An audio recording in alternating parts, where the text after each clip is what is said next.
guys, so today I'm doing another book haul. I have acquired quite a few books since my last one, so yeah, let's just get right into it. So the first book that I got is The Catcher in the Rye by J.D. Salinger, and I have never read this book, but I figured I would get it because I want to read more classics, and this was at Goodwill for like $1 or something, so I figured I would just pick it up and try it out since it was so cheap. The next book that I got, I didn't actually buy, it was sent to me for a review, and this is The Peculiar Haunting of Thelma B. And then the next book I got is probably my most anticipated book of this year, and it is Lady Midnight by Cassandra Clare, the first book in the Dark Artifices, and I haven't read it yet. If you don't know, it's another book in the Shadowhunter Chronicles. This is about a girl named Emma Carstairs, and she lives in Los Angeles, in the Los Angeles Institute, and this is 7 years after the events of City of Heavenly Fire, I think, and I just can't wait to read it. The next book I got is Where She Went by Gail Forman. I got this because it was $6 at BooksTeaLozzi, and this is a repurchase. This is the second book to If I Stay, and I prefer this one.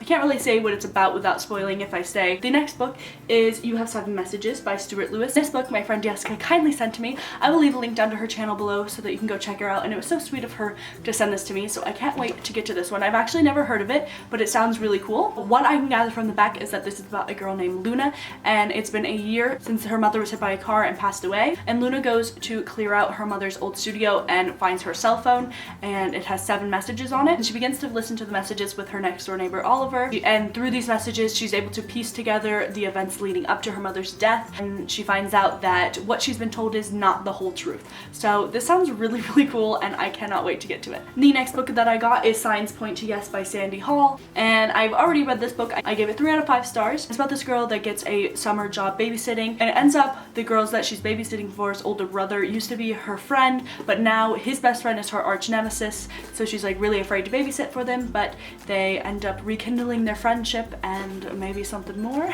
And it's really cute and fluffy and fun if you're looking for a contemporary to read. The next book I got is Just Listen by Sarah Dessen, and I actually started to read this, but I haven't finished it yet, and I have a really cool bookmark in here that my friend Marta sent to me. It's literally so cute, and it entertains me because I love how squishy it is. But I'm not actually sure what this book is about. I started reading it and I was just so preoccupied while I was reading it that I couldn't pay attention, and I just was not taking in anything I was reading, and I ended up reading that much and I have no idea what I read. And I've never actually read any Sarah Dessen books, and I hear she's amazing, so I definitely can't wait to get to it. The next few books I got at a book fair that is near me, and I bought 5 books, a book light and a bookmark for $20. It was insane. Such a good deal. And I'll actually show you the book light I got. It's like this Hunger Games one, and if you know me, you know I love the Hunger Games. And then the bookmark I got is a little Glee bookmark, and if you know me, you know that I love Glee, and it's my favorite show ever, so I was really excited when I saw this. The first 2 books I got from the book fair are The Last Sacrifice and Spiritbound by Rochelle Mead. These are the last 2 books in the Vampire Academy series. The next book I got at the book fair is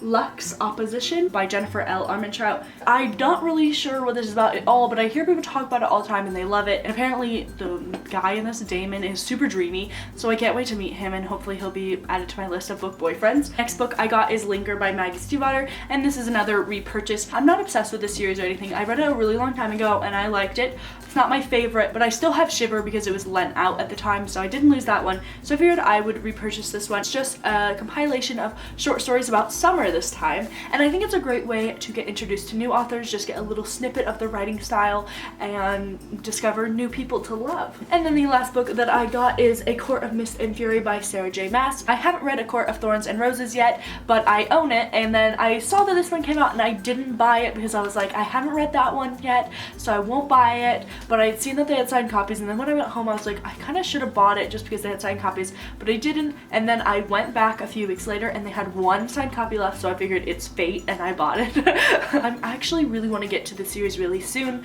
because I don't really read a lot of fantasy, and people just are talking about it so much that I just want to read it and see what it's all about and love it as much as they do. I believe that these are a loose retelling of Beauty and the Beast, and Beauty and the Beast is my favorite ever. I love Beauty and the Beast, so I can't wait to get to it. I've actually never read a Sarah J. Maas book, and everyone raves about her, so I really need to jump on that bandwagon. So yeah, those are all the books that I got. Leave me a comment down below and let me know if you've read any of them, and yeah, I hope you like this video, and I will see you in my next video. Bye!